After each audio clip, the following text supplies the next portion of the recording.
Olá pessoal, eu sou a Mara Carvalho e este é o nosso canal Dicas de Amor e Luz.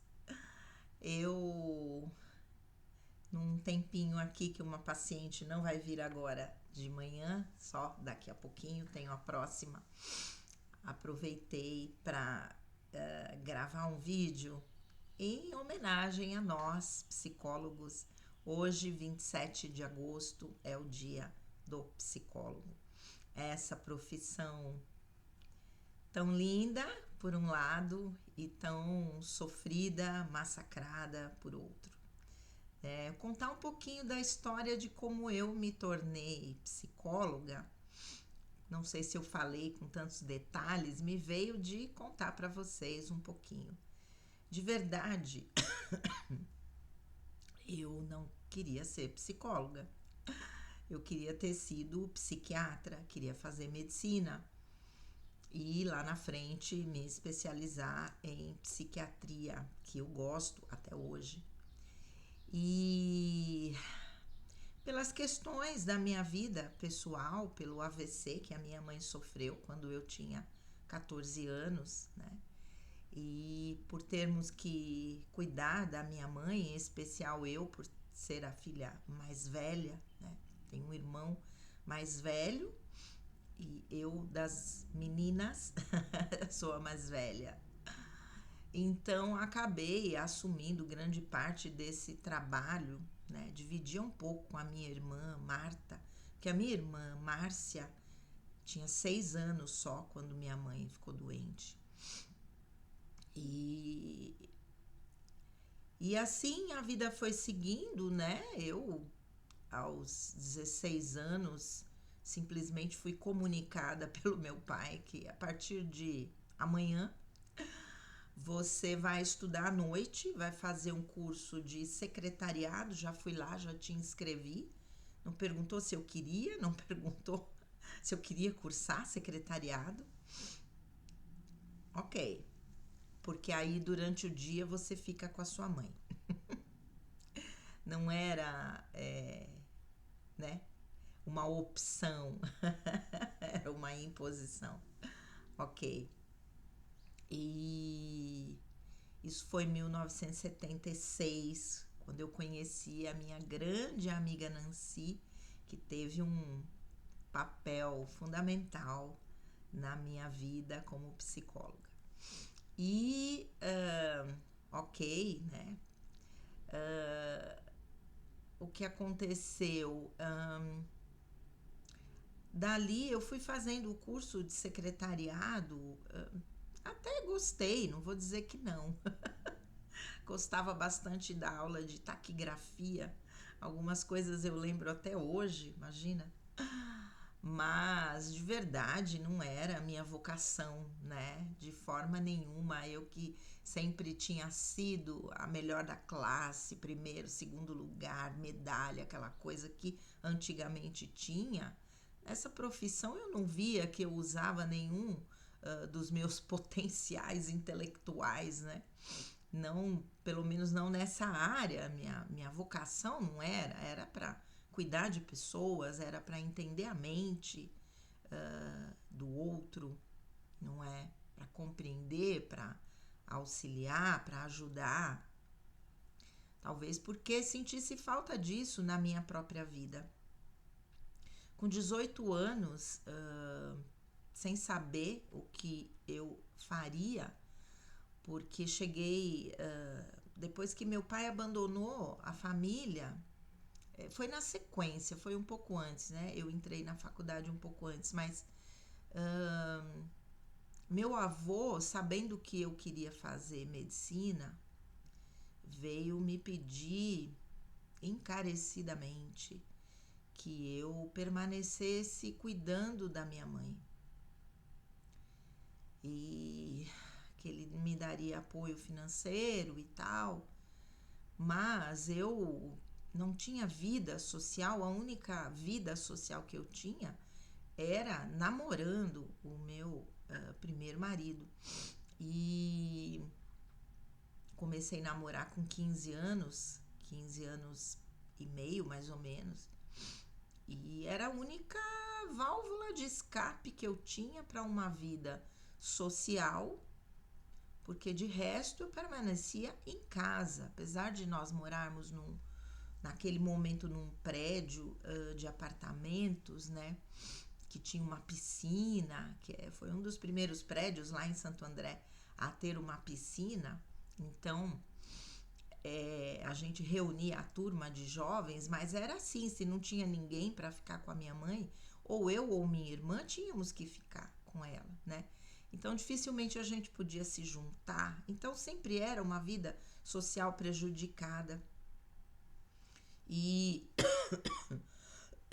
minha amiga Nancy, que fazia o curso que tinha feito, né, o curso de secretariado comigo, no Colégio Senador Flacker, lá em Santo André.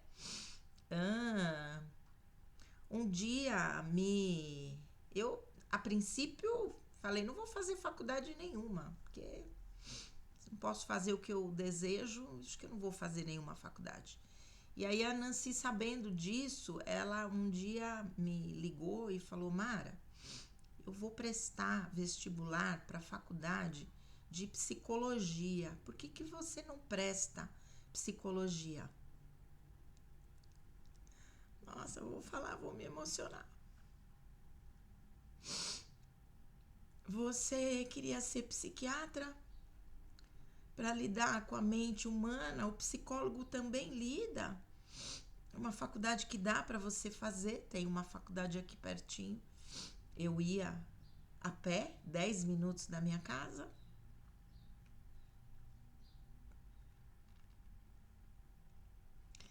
E aí eu vi uma possibilidade de ter uma profissão que estava alinhado com aquilo que eu, né, desejava para mim, que eu sentia que era o meu caminho até então com a psiquiatria, com a medicina.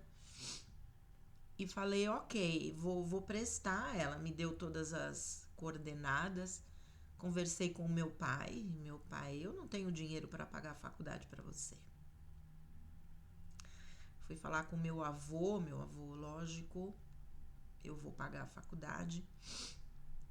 E faça no período da manhã, que a gente organiza quem ficar com a sua mãe no período que você estiver na faculdade, e aí depois você fica com ela, sem problema, né? Dessa maneira, meu avô foi quem custeou todo o nosso estudo. É por isso que eu me apresento como Mara Carvalho, sobrenome do meu avô. Me organizei, acho que o vestibular era dali uns 20 dias, eu não me lembro mais. Não estudei nada, estudei nada. Como eu sempre fui boa aluna, ok? Falei, vou com a cara e a coragem, né? Seja o que Deus quiser. Sabia que a redação sempre tinha um peso grande e sempre fui muito boa na escrita. Falei, então me garanti pela redação. E aí, no dia do vestibular, era um domingo, não lembro mais o dia, mas era num domingo. De sábado para domingo, isso eu já contei nos primeiros vídeos do canal lá, Dicas para uma Boa Ascensão. Eu tive um sonho com o Chico Xavier, onde ele dizia, você tem uma missão. E se mostrava para mim, e me abraçava e sumia.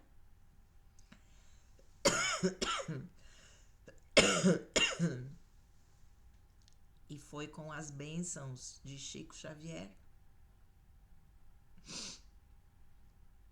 que eu fui fazer o meu vestibular para psicologia.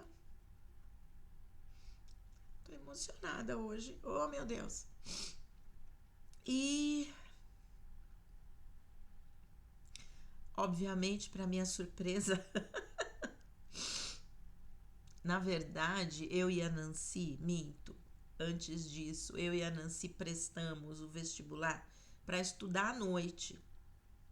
Eu passei muito bem classificada, eu não me lembro agora, assim, 120 vagas, acho que eu passei em 20º lugar. Para quem não tinha estudado nada, né? Tava ótimo. Mas a Nancy não pegou uma classificação que ela poderia ficar no período da noite. Então ela decidiu com o pai dela, ela trabalhava com o pai dela, seu Paulino, que me chamava de minha filha preta, Nancy loira, olhos azuis e eu toda moreninha de sol, de piscina. Ele me chamava de minha filha preta. E ela falou: Mara, eu vou ter que fazer faculdade de manhã, não vai dar para fazer à noite. Aí eu disse: vou ver com meu avô como que a gente faz, né? E aí meu avô falou: não, a gente organiza alguém para ficar com a sua mãe de manhã e, e você faz a faculdade depois, né? Tarde e noite você fica com ela. Ok, a vida social que eu tinha era ir para a faculdade e namorar os finais de semana, quando meu ex-marido estava disponível, porque ele estava sempre também disponível para o pai, viajava com o pai sempre. E, e assim eu fui indo. Ao longo da faculdade, que eu fui adorando, só que eu comecei a ter sintomas do que hoje eu entendo ser uma fobia social. Eu não conseguia sair na rua sozinha. Eu passei a gastar a mesada que o meu avô me dava todinha indo de táxi para a faculdade. E a faculdade era 10 minutos a pé da minha casa. Na volta eu voltava. Ou com a Nancy, apesar que a Nancy estava mais próxima ali da faculdade, ela já ia trabalhar. Eu tinha uma outra amiga, Cecília, que morava perto de casa, eu vinha com ela a pé. Se porventura ela faltasse, eu ficava desesperada, eu não conseguia sair na rua. Era como se um terror se abatesse sobre mim, como se algo fosse acontecer. E nesse momento eu comecei a perceber que eu tinha algum problema, que eu estava com algum problema. E acho que eu estava no segundo ano. E na faculdade a gente soube que era necessário fazer terapia. E aí eu fui conversar com o meu tio, que tinha feito muitos anos de psicologia, numa das primeiras turmas na PUC, onde o curso ainda era período integral e como a faculdade de medicina, e abrangia várias matérias, né, que depois se desmembraram em outros cursos, como filosofia, como pedagogia, tudo isso estava dentro da faculdade de psicologia. E ele me indicou uma amiga dele que trabalhava com ele nos cursos que ele dava, nos eventos que ele fazia na igreja. E falou: procura ela, fala que você é minha sobrinha e tal, ela vai te atender, né? Eu tomei coragem, falei: vou ter que fazer terapia pela faculdade, por mim mesma.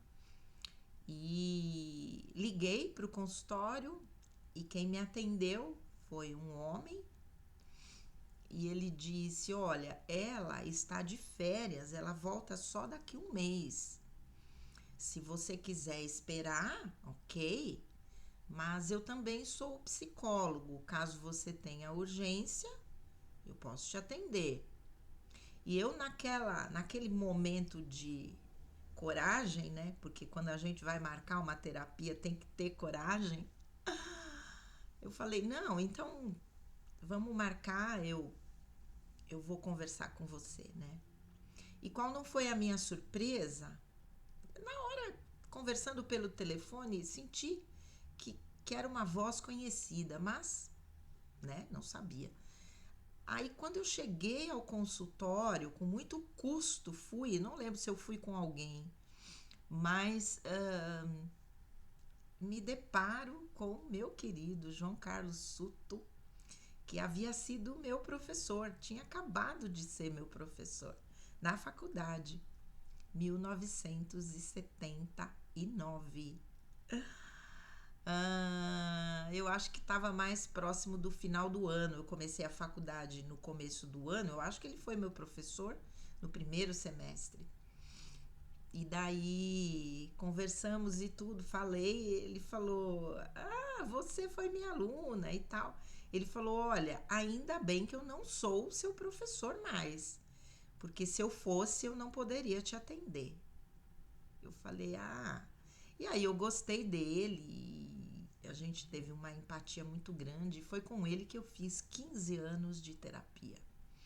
Meu grande mestre, minha grande inspiração para ser a profissional que eu sou hoje, que me trouxe o tarô, que me trouxe a numerologia, que me trouxe a terapia floral. Tudo isso foi João Carlos que me trouxe uma alma 29, que depois eu vim a entender os fractais do meu grande mestre Kutumi na minha vida, né? Me encaminhando.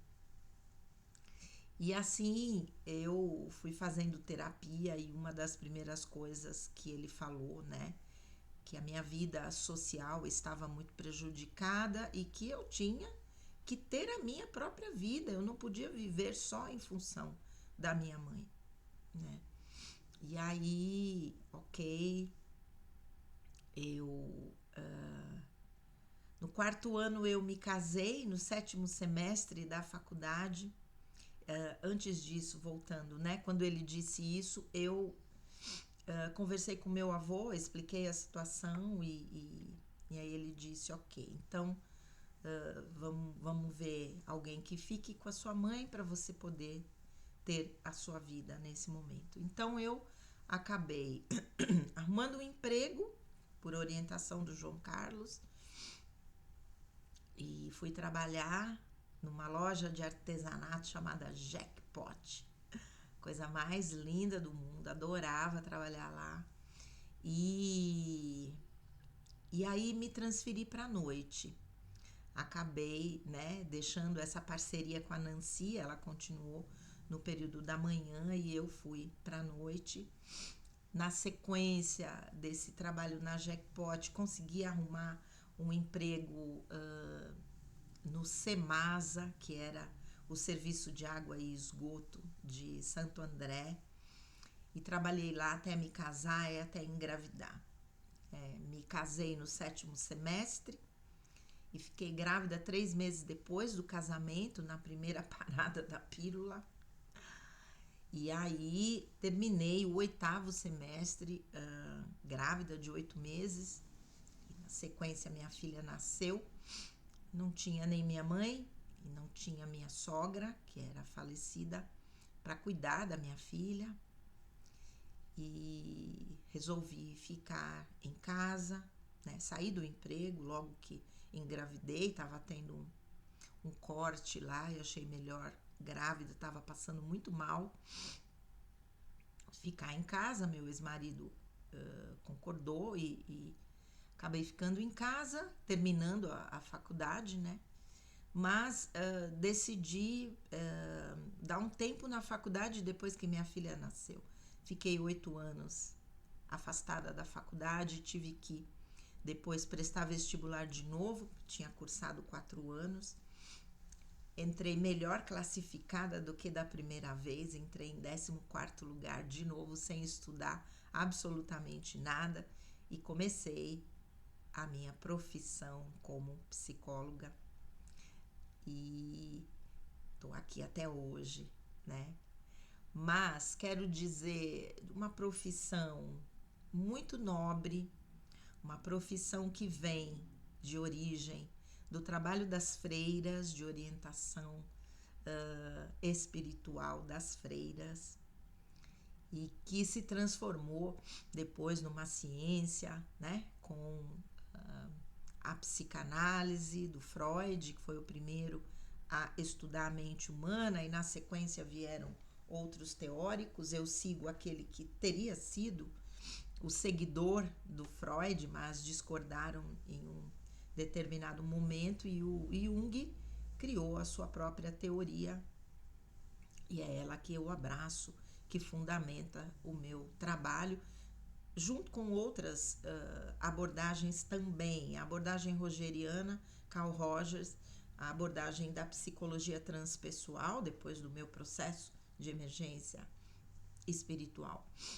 Mas eu quero falar em especial, não do meu trabalho no consultório, porque acho que isso já tenho falado bastante, dessa forma diferente que eu trabalho, a vida e a própria espiritualidade me levando para ser uma psicóloga holística, nem existe esse termo, mas é isso. Apesar de haver uma associação dos psicólogos espíritas, né?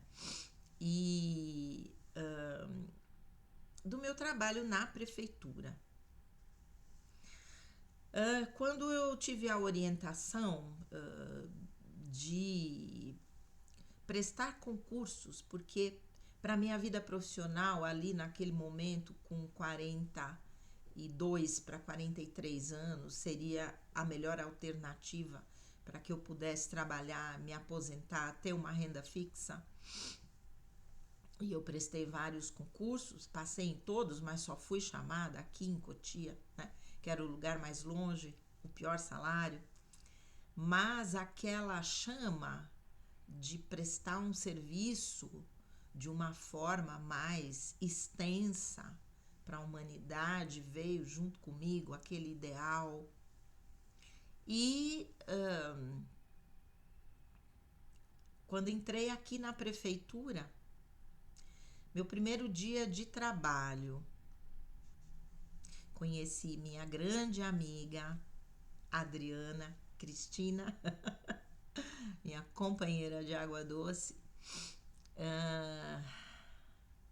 e ela disse: logo, logo você vai perder essa, né? Essa força de querer trabalhar, de querer fazer, de querer. Logo, logo. Porque o sistema engole a gente, né? A primeira coisa que eu ouvi no primeiro dia de trabalho foi: o que vocês, eu e as outras psicólogas que havíamos sido chamadas, né? O que vocês estão fazendo aqui? Como assim? Sim, nós passamos no concurso e fomos chamadas, contratadas. Concurso? Que concurso? Psicólogos para educação. Estávamos na Secretaria da Educação. Psicólogo? Na educação? Como assim? Ah, fica aqui, senta aqui. Vamos ver o que a gente faz. Ninguém sabia que tinha acontecido um concurso para psicólogo, né? Então essa foi a nossa recepção e a minha amiga Adriana me posicionando da realidade. Tipo assim, você pensa que você vai conseguir fazer muita coisa? Sinto muito, Alice, mas você não vai. Logo, logo você vai ser engolida pelo sistema. Infelizmente, minha amiga tinha completa razão. E entre tantos absurdos como esse, da nossa recepção dentro da prefeitura, vários outros de desqualificação, de mentiras, de tomar contato com aquilo que é o serviço público, que deveria ser de verdade um serviço ao público, a questão política, etc, etc. E a desqualificação do profissional psicólogo, infelizmente, que é uma realidade em muitas prefeituras. Posso dizer de prefeituras, eu não vou dizer do estado, porque não tenho conhecimento de psicólogos que trabalhem no estado, mas em prefeituras, sim. E tivemos muitas lutas para conseguir alguma coisa. de melhoria de salário. Ganhávamos na época o mesmo que um caixa do Extra, quase um salário mínimo e um pouquinho. E eu vim para me aposentar, que eu falei, eu tenho que me aposentar. Eu passei em vários, na verdade passei em todos, 5 muito bem classificada. E fui chamada aqui, tem que assumir. E assumi. Não tínhamos uma sala para trabalhar, não tínhamos o que fazer, não tínhamos um coordenador. Aí alguém sugeriu que uma pessoa fosse o nosso coordenador, e daí ele começou a esquematizar alguma coisa. E depois, entre nós, o grupo, nós fomos estruturando um novo trabalho chamado Equipe de Apoio Multiprofissional, psicólogos, pedagogos, fonoaudióloga, assistente social. Eu fiquei 5 anos na Secretaria da Educação, passando por todas as humilhações possíveis, entrando no primeiro esgotamento físico e mental da minha vida, em função dessas questões, em função de questões do meu divórcio, em questão de ter que ir e vir 100 quilômetros por dia, de Santo André para Cotia, Cotia para Santo André, e depois tendo tomado a decisão de mudar para Cotia, porque era insano, não ganhava mais nem para gasolina, e ter mudado minha vida, né? Que foi a melhor decisão que eu tomei profissionalmente, mas que trouxe um custo emocional por ter deixado minhas filhas em Santo André, né? Que já eram praticamente adultas, mas, né, sempre é difícil esse corte, né? E ao longo desse período todo, depois fui para Secretaria da Saúde, onde de verdade ali eu me encontrei profissionalmente, no sentido de estar fazendo aquilo que eu achava que era o que eu tinha vindo fazer, que era atender as pessoas. O trabalho na Secretaria da Educação era um trabalho mais institucional, não diretamente com o paciente, né? E ali eu fui me realizando como psicóloga, mas ao mesmo tempo tendo que lidar com todas as, ainda assim, desqualificações que a gente sofre nas prefeituras, né? A valorização extrema somente do médico, ao ponto de um dia eu, para trabalhar, os postos não têm nenhuma estrutura para atendimento psicológico. Então, num dos postos que eu trabalhei 12 anos, a enfermeira saía da sala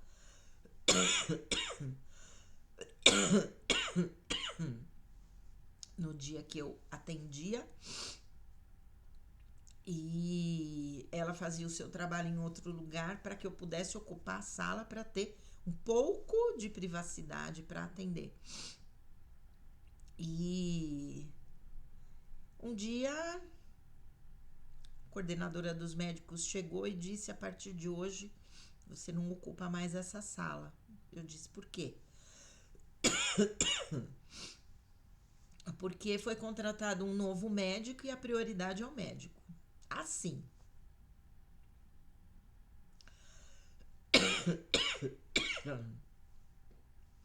Não tinha sala para eu atender. Eu disse: ok, eu vou ficar aqui sem atender ninguém. Não atendo mais em nenhuma sala que não me dê condição técnica de atender. E fiquei.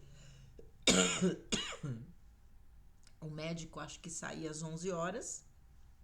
Eu ficava das 8 às 11 sem fazer nada, fazendo qualquer outra coisa, batendo papo. E quando ele ia embora, liberava a sala, eu saía 2 horas, ok, aí eu atendia a minha agenda das 11 às 2. Né? É isso. Esse tipo de situação. E ok, não sou só eu que vivi isso, nem só aqui nesta prefeitura, em outras também se vive isso, mas mais, outras menos, né? Mas quando nós éramos respeitadas, quando havia a tentativa de suicídio ou efetivamente o suicídio em alguma família, aí se lembrava do psicólogo. Não, vamos passar com o psicólogo.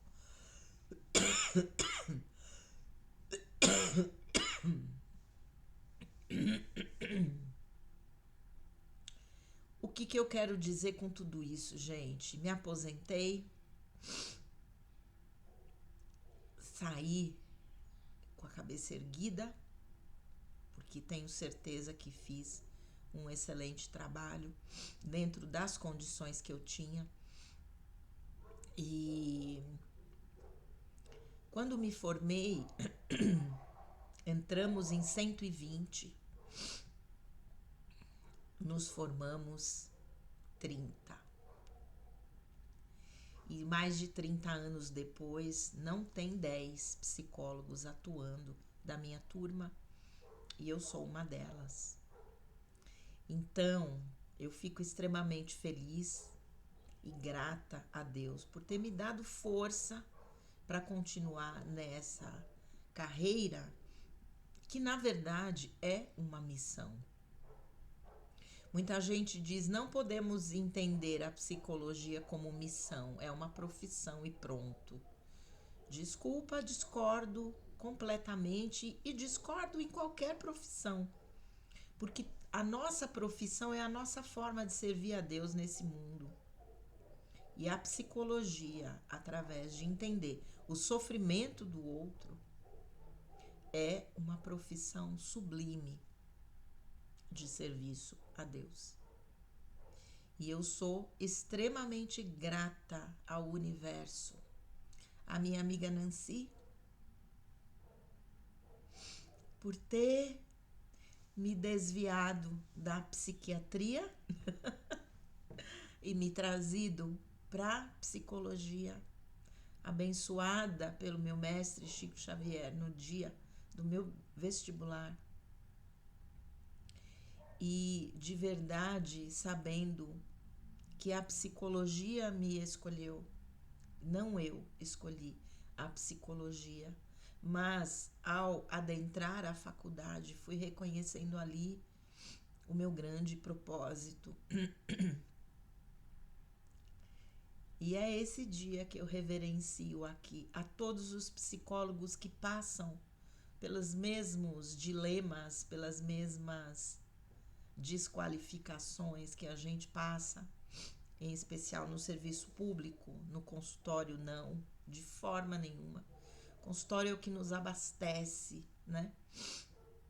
Somos muito bem acolhidos pelos pacientes, reconhecidos, e também pelos pacientes no serviço público. Os pacientes no serviço público nos colocam num patamar altíssimo. São os nossos iguais profissionais que não nos qualificam da mesma maneira que outras profissões, né? Mas ok, hoje eu falo sem grandes mágoas. Óbvio que passar por tudo isso foi bastante difícil e ter que lutar pelos nossos direitos também. Até entender que existe um sistema que a gente não dá conta e que a gente tem que se render para poder fazer aquilo que é possível. E foi assim que eu sobrevivi no serviço público, 18 anos, e na minha profissão até hoje, por encarar de verdade a psicologia como a minha grande missão nesse mundo, a minha grande vocação. É isso. Esse é o meu testemunho para vocês, né? Rápido, porque tem tanta coisa que a gente poderia falar, e aí já deu 34 minutos de vídeo, quase 35. Certo, gente? É isso aí. A todos os meus colegas lindos do meu coração, a todas as minhas colegas lindas do meu coração, feliz Dia do Psicólogo. Um grande beijo, fiquem com Deus e namastê.